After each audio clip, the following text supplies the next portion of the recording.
एक बात पर ध्यान दिया है कि ईश्वर ने इस दुनिया में हर इंसान को बहुत सी चीजें कम या ज्यादा दी हैं। एक इंसान का रंग बहुत गोरा है, दूसरे इंसान का बहुत काला। एक इंसान को बहुत लंबा बनाया, दूसरे इंसान को बहुत छोटा। एक इंसान को बहुत खूबसूरत बनाया और दूसरे को बहुत कम।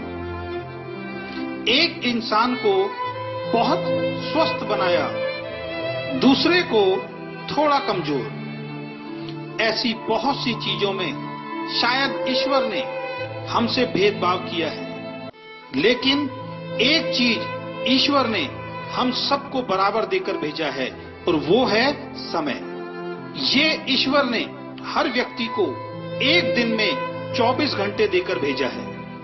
इसमें ईश्वर ने कोई भेदभाव किसी के साथ नहीं किया। ऐसा नहीं है कि एक व्यक्ति को एक दिन में 48 घंटे दिए हों और दूसरे व्यक्ति को 24 घंटे।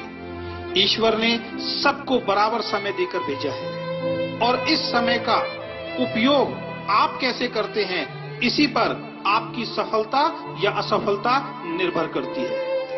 एक व्यक्ति 24 घंटों का इस्तेमाल अपने जीवन को बेहतर बनाने के लिए करता है, दूसरा उन 24 घंटों को ऐसे ही खराब कर देता है। इस दुनिया में सबसे अमीर आदमी के पास भी एक दिन में 24 घंटे होते हैं और सबसे गरीब आदमी के पास भी एक दिन में 24 घंटे होते हैं। आप भी अपने आप को चेक करो कि आप अपने 24 घंटों का उपयोग कैसे करते हैं। इन 24 घंटों में अपनी जिंदगी को बेहतर बनाने के लिए आप क्या करते हैं? अगर आपका जवाब है कुछ नहीं, तो आपको सतर्क होना पड़ेगा। आप अपना बहुमूल्य समय बेकार कर रहे हैं और जीवन में गुजरा हुआ वक्त दोबारा वापस नहीं आ सकता।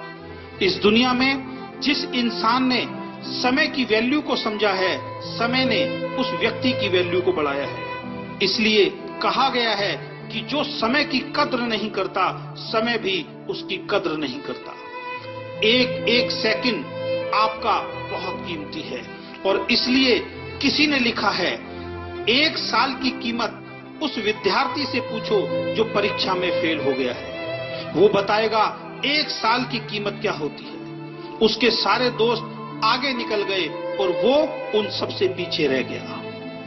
9 महीने की कीमत उस माँ से पूछो जिसने 9 महीने अपने बच्चे को अपनी कोख में रखा। इन 9 महीनों तक उसने वो नहीं किया जो उसका मन चाहता था, बल्कि वो सब किया जो बच्चे के लिए जरूरी था। और 9 महीने बाद उसकी गोद में एक सुंदर बच्चा आया। वो बताएगी 9 महीने की कीमत क्या होती है। 2 महीनों की कीमत उस माँ से पूछो जिसका बच्चा प्रीमैच्योर यानी समय से पहले इस दुनिया में आया और वो बच ना सका। वो बताएगी 2 महीने की कीमत क्या होती है। अगर 2 महीने और गुजर जाते तो आज उसका बच्चा उसके साथ होता। 1 महीने की कीमत उस नौकरी करने वाले से पूछो जिसको पूरे महीने काम करने के बाद उसकी सैलरी मिलती है।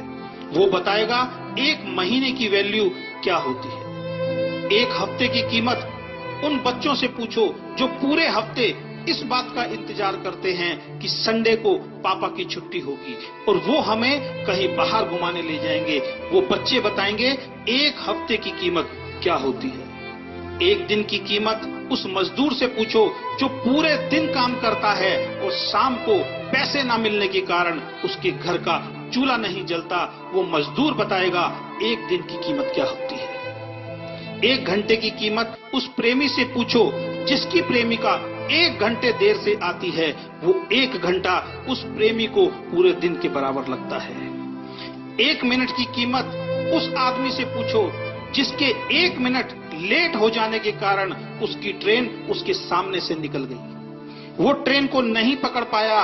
वो व्यक्ति बताएगा 1 मिनट की कीमत क्या होती है। और दोस्तों, 1 सेकंड की कीमत, 1 सेकंड की कीमत उस व्यक्ति से पूछो जिसका अभी अभी एक खतरनाक एक्सीडेंट होते हुए बचा है और वो जिंदा है। वो व्यक्ति बताएगा कि 1 सेकंड की कीमत क्या होती है। तो दोस्तों